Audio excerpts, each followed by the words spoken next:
So I recently made a video in my own bathroom showing an example of line wire stucco that has no sheathing running behind the stucco siding. So I want to show you guys an example of what that sheathing looks like on a modern house. It's plywood like this.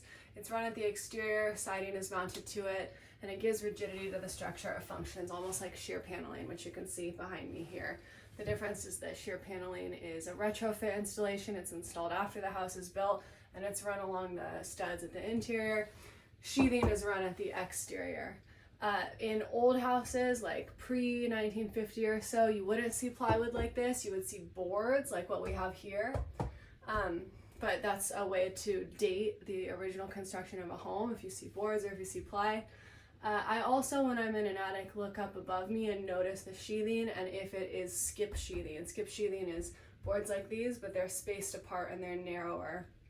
And skip sheathing means that the home originally had split cedar shingle roof, and that spacing and the sheathing, the skip, so to speak, facilitated airflow and ventilation to allow those wood cedar shingles to dry out.